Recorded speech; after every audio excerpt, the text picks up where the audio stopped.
Welcome, welcome, welcome. Come on in, come on in, come on in. Make yourself at home. We are about to get started in just a few minutes. If you would, you know what to do. Please make sure that if you're watching on Facebook, make sure that you hit those hearts, those likes, those thumbs up, all that good engagement.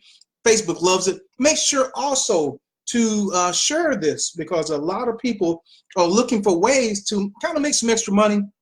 And YouTube is a great way to do that. So do me a favor, if you would share this video. Jump in the comments and let me know, do you want to make money on YouTube? Yes or no? Yes or no? Just jump in there and say yes or no as we are about to get started. Also, I want to let you know up front that we have a group, a YouTube for Profit Facebook group run by the wonderful Coach Keisha Bass. And that's exactly what we do in there. So I'll put the link in the comments after the video, so you can make sure that you join us in the group if this is something that you want to do.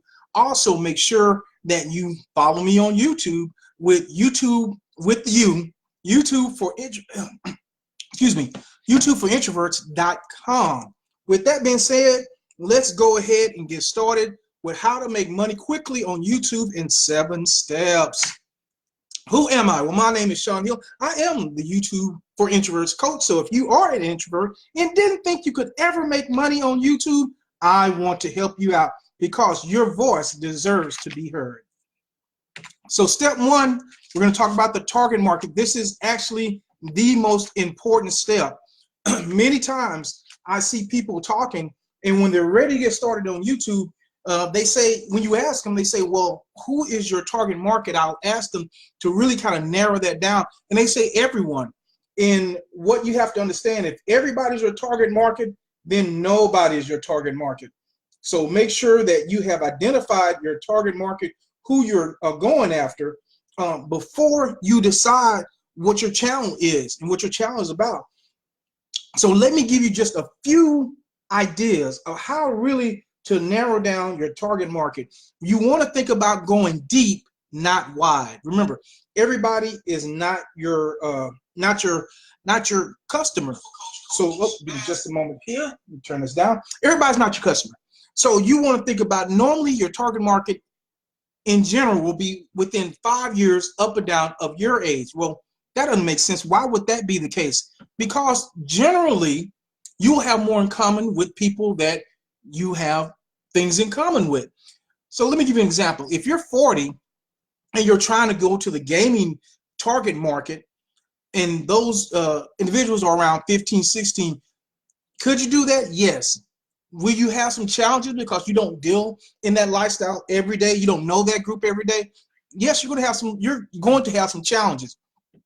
Not challenges that you can't overcome, but it's definitely going to be some challenges. So what you really want to do, ideally, is identify a target market for a product around your age. Let me give you an example. So if you're 40, your target market may be people from 35 to 45. In that range, you share the same values, you share the same ideals, probably share the same frustrations, and you're going to be more likely to identify with those people in that group than you are some other group that you don't have really anything in common with, that you may meet with on a day-to-day basis. So let me give you some questions to really kind of pin down what your target market is. One is, what's their gender?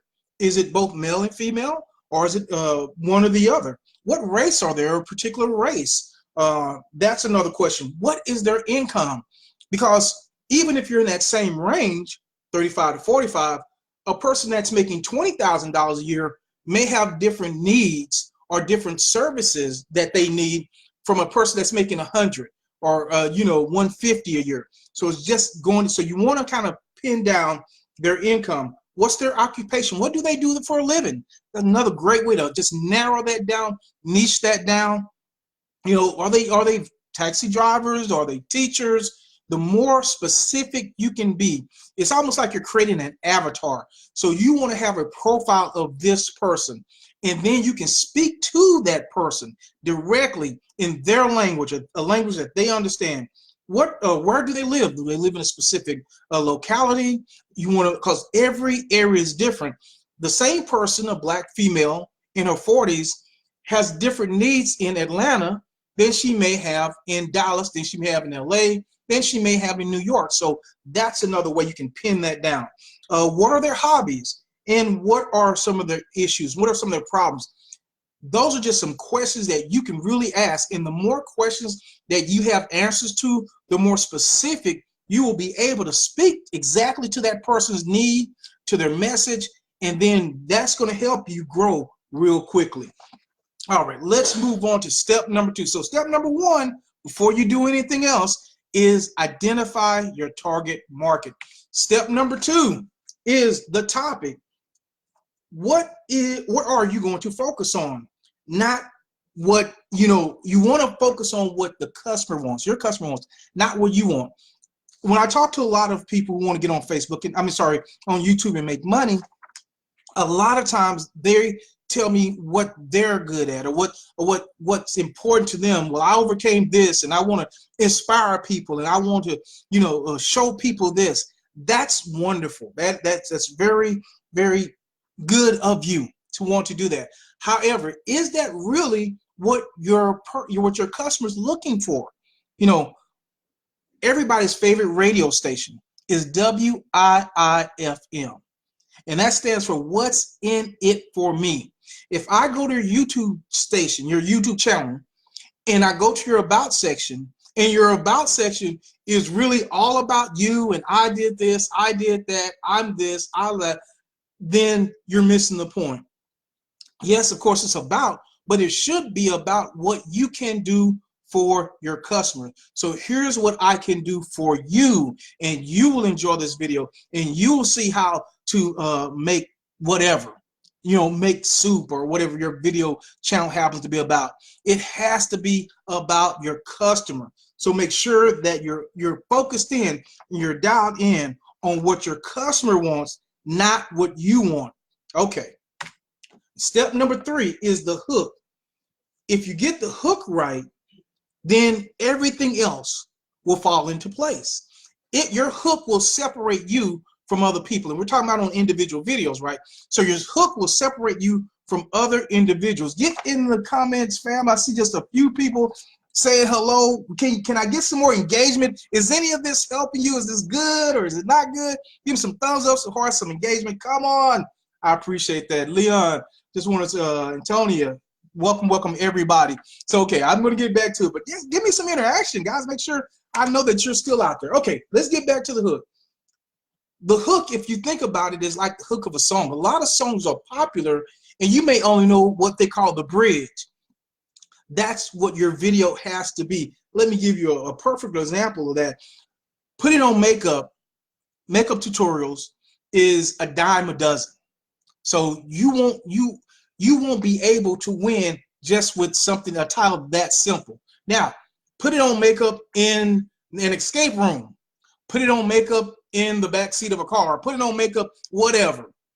The more specific that you can make it, that makes it interesting, that kind of hooks, that person's attention, that grabs their attention, the more views you'll get, the more subscribers you will get, and the longer they'll stay on your YouTube video, because the key to YouTube is really watch time. We like to think a lot about subscribers. We like to think a lot about views. Those are important, don't get me wrong, because if somebody doesn't subscribe, they might not notice it. If they don't view, they can't see the video. But what's the key for YouTube is watch time. So you got to hook them first to get them to watch your video. Here's another critical one right here. Keywords. Well, what are keywords? Keywords are what your customer is keying in to look for a video, to solve a problem, not your video, because guess what? They really don't know you. And so they're really not looking for Sean Smith. They're looking for how to make money on YouTube. They're looking for how to solve such and such problem. So your keywords are going to be those. It's going to be YouTube. It's going to be how to. It's going to be whatever your niche is, whatever problem that you have, whatever problem that you're solving for them. those are going to be your keywords. So I really want to, kind of take a moment here to settle down with this, because many people think that just because a keyword is popular, that's a good thing. And especially if you're a beginning YouTube channel and you don't have a lot of juice, the more you can niche it down and become specific about certain keywords, the better it is. Now, one of the tools that I want to encourage you to use, and I'm going to share this with you afterwards, is called TubeBuddy. It has a keyword planner inside the tool. It's an absolutely free tool. So I'm going to put it down here. So make sure you sign up for that. But keywords are important. Let me give you, getting back to our makeup example.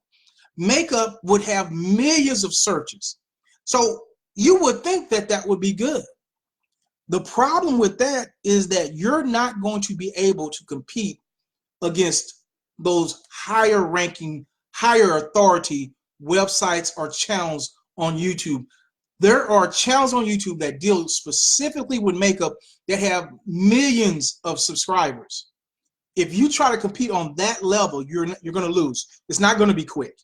It's not going to be quick. Because what's going to happen is you're going to end up on page, when the person does a search, you're going to end up on page 30, 40, if you rank at all. And for most of us, we don't go past page 1. That's why it's so important for you to key in on those keywords that you can niche down, that you can narrow down. So you start with makeup as maybe a big keyword. Then you narrow it down to maybe a specific brand, and then maybe a specific type. I'm way out of my league here as far as talking about makeup. But the more narrow that you can get it, the better. However, that's why it's important to do keyword research. And all these steps I'm going to break down on my YouTube channel. YouTube for introverts.com is going to take you directly to my YouTube channel. So I just really want to give you a real big kind of 30,000 view today, and I'll break these down in specifics at a later time. But that's why I said keyword research is vital. Ideally, you want to look for keywords that have searches in numbers between 100 and 1,000. Lower than 100, and these are searches per month. Lower than 100, not enough people are really looking for that word. More than 1,000, maybe up to 5,000, is going to be really, really competitive. And you're not going to have a lot of traction until you've been into this thing for a while. So we're talking about, remember, we're talking about quick. If you want to make money quickly, you have to become what they call a SME in my parlance. It's a subject matter expert on a narrow focus. So in this one area, you want to be the person, the go-to person for this one thing. So narrow those keywords down, use TubeBuddy between 100 and 1,000, and that's going to help you out. All right, moving on. Scripting is really important. I don't want you to get freaked out by it. I don't want you to think that that's too much work. Obviously, if you want to make money, it's not going to be too much work. But why should you script your video? And scripting doesn't have to be hard. It could be 5 bullet points. You need to have an opening. You need to have a middle, and you need to have an ending. I went to Toastmasters for a large part of my life. I love, speaking. One of the things that you learn is a flow, is structure. And structure helps you not only in speaking publicly, but also speaking on a video, not ramble on, not get lost. Remember earlier, we were talking about retention and watch time. One of the things that will drive your watch time down is if you start on a subject and then you start veering off and wandering off, and your people can't follow you. They don't know where you're going. You started talking about makeup, then you started talking about alternators, and you start talking about something that has no relation to what the video should be about, but because you didn't script it out, you didn't think it through, it became easier for you to lose your focus. So like I said, it doesn't have to be very, involved at the very beginning. If your first videos, you just really want to do opening, a middle, and an end, call to action, that's great. And as you become more comfortable, as your videos become more intricate, then you can add all the little details, but you want to have some level of structure. All right, number 6. So all this goes together. All these are pieces to the puzzle. If you miss one piece, it slows down your progress. So that's why I say quickly, because you have to get each of these pieces down, and it's not in a certain order. All of them are important, and you won't have them when you first start. You won't have them. You'll grow into them. You'll get better with it. But all of these are critical. So I'm glad that you're watching this. Obviously, it's going to be on replay. I'm going to share the YouTube video with you because I want you to kind of watch this several times, because as we go through the steps, there are going to be things that you're going to write down and you're going to catch a second time or a third time or a fourth time that you didn't catch the first time. So, all right. So step number 6, we're on step number 6. We're talking about the title. Why is the title so important? Well, the title is important because it's what grabs the customer. It's what grabs your person. It's what makes them want to watch your video. It's what makes them interesting. My title, I had to work on it to make you want to be here. If I had just said how to have a great YouTube channel, a lot of you wouldn't have been here. But if I can tell you how to make money with your YouTube channel quickly, now it's like, oh, wow, hey, now I want to be there. I want to know about that. So here are some kind of guidelines for your title. You always want, well, I won't say always, but remember, a lot of people, because we tend to skim a lot. So the most important pieces of a title are the beginning and the ending. If you think about it, it's almost like a gymnast. When the gymnast first begins her routine, that's important, because if you mess up at the very beginning, yeah, pretty much the whole thing's going to be off. You have the middle section, that's important, but if you don't stick that landing, you lose points. So it's the same thing with your title. You want to have a couple of your keywords at the very beginning to really boom. Remember, see how this all knits together? You want to have those keywords at the very beginning of your title to catch that person. Bam. Okay, how to. Okay, I need to know this. So boom, you got them at the beginning. Then they kind of like da-da-da-da-da. Then at the end, you stick that landing with whatever it is or what are the benefits that they're trying to accomplish. So that's how you stick that landing. Now, titles are for the most part, you don't want to get long and wordy. You want them to be kind of short but powerful and to the point. So that's how you want to structure your videos so that your title really pulls that person in. All right. Step number 7 is a thumbnail. Now, many of you who are not familiar with YouTube may not know what a thumbnail is, but let me kind of tell you the difference between the two different things that you see. So many times when you go to YouTube, you'll see just screen captures. Now, YouTube is getting better at it, but a lot of times you'll just see screen captures of, parts of the video, and that's going to be what you see. A thumbnail, however, is, if you think about it, it's like a book cover, right? So the cover of the book, and I know a lot of times we say never judge a book by its cover. We always do. We always do. Can you imagine if you went into a library and all the books were black? And they didn't have any titles on them? How would you know which book really kind of attracted you? We know because we're first attracted by the book's cover. That makes us want to look at the title. That makes us want to open the book.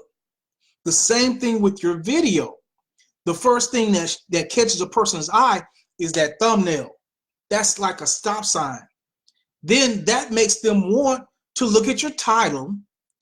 The title will make them want to look at your video. So that's the process. Once again, I'm not going to go into a lot of detail about thumbnails here. They're super, super simple to make, but they're impactful. They're powerful, and you have to get good at them if you want to.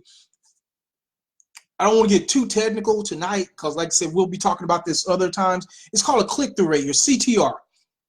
So what is that? Your click-through rate is how many impressions did my video get, and people clicked on it to actually view the video, and then how long once they viewed the video did they stay on it.